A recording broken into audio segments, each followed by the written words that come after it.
ధన్యవాదాలు అధ్యక్ష. సిద్ధేశ్వరం అలుగు బ్యారేజ్ ప్రపోజల్ ఏదైతే ఉందో శ్రీశైలం రిజర్వాయర్ డ్యామ్ కు 90 కిలోమీటర్ల ఎగువన కృష్ణా నది పైన ఈ ప్రపోజల్ అధ్యక్ష.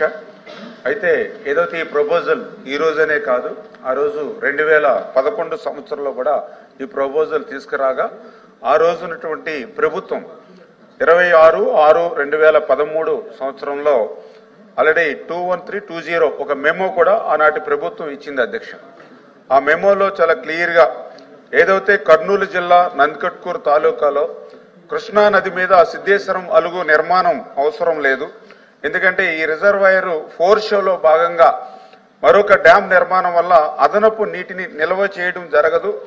అందుచేత శ్రీశైలం రిజర్వాయర్ నీటి విలువ అంటే ఇప్పుడు శ్రీశైలం ఏదైతే ఉందో 215 టీఎంసీలు ఏదైతే కెపాసిటీ శ్రీశైలం ఉందో ఆ రిజర్వాయర్ లోనే మరొక రిజర్వాయర్ నిర్మాణం చేయడం ద్వారా ఒక 50 టీఎంసీలు అంటే ఈ 215 టీఎంసీల నీరే మరి 165 + 50 అంటే ఉన్న రిజర్వాయరే 2 రిజర్వాయర్లుగా అవుతుంది తప్ప ఎడిషనల్ గా వాటర్ ని నిల్వ చేసేటువంటి పరిస్థితి ఈ సిద్ధేశ్వరం ద్వారా రాదు అనేది ఒకటి.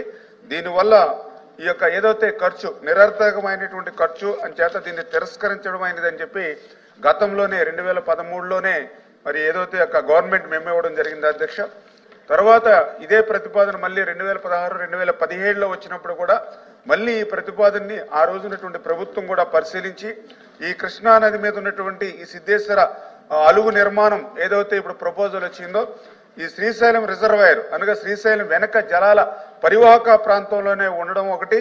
రెండవది ఇతర రాష్ట్రాలతో కూడా అంటే ఇంటర్ స్టేట్ ఇష్యూస్ కూడా వచ్చేటువంటి పరిస్థితి ఉంటుంది కాబట్టి ఇది ఆమోదించదగినది కాదని చెప్పేసి ఆ రోజు ఇంజనీరింగ్ ఇన్ చీఫ్ 12/9/2018 కూడా ఒక లేఖ కూడా ఇవ్వడం జరిగింది అధ్యక్ష. అంటే ఈ రకంగా ఏదైతే అదనపు నీరు నిల్వ లేకుండా అదనపు నీరు నిల్వ చేసే అవకాశం లేనప్పుడు అదనంగా ఖర్చు చేయడం అనేది ఒకటి. ఏదైతే ఇంటర్ స్టేట్ ఇష్యూస్ కూడా దీంతో రేజ్ అయ్యేటువంటి పరిస్థితి ఉండడం వల్ల ఈ ప్రతిపాదన ప్రస్తుతానికి ప్రభుత్వానికి లేదు అధ్యక్ష.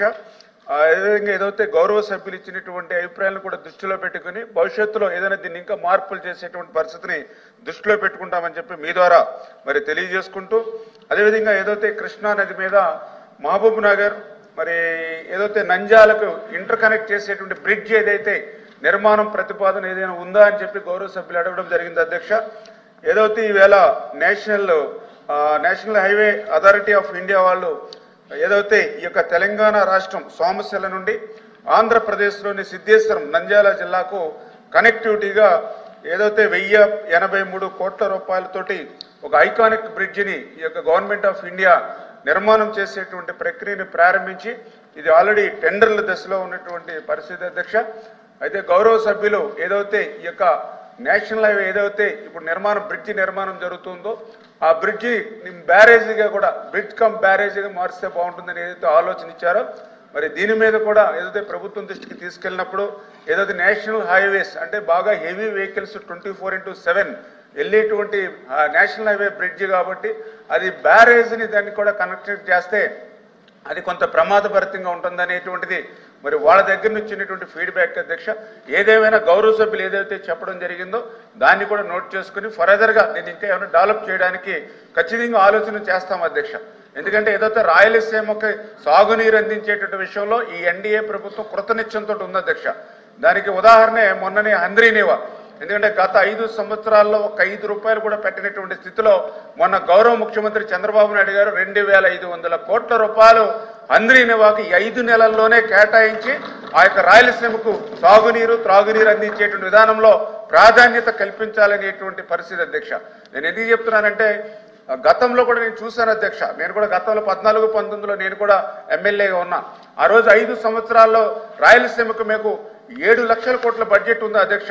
టోటల్ బడ్జెట్ 7 లక్షల కోట్లు ఉంటే అందులో రాయలసీమకు మేము 12,000 కోట్లు పెడితే తర్వాత 12 లక్షల కోట్ల బడ్జెట్ ఉంది అధ్యక్ష 19-24లో జగన్మోహన్ రెడ్డి గారి ప్రభుత్వంలో.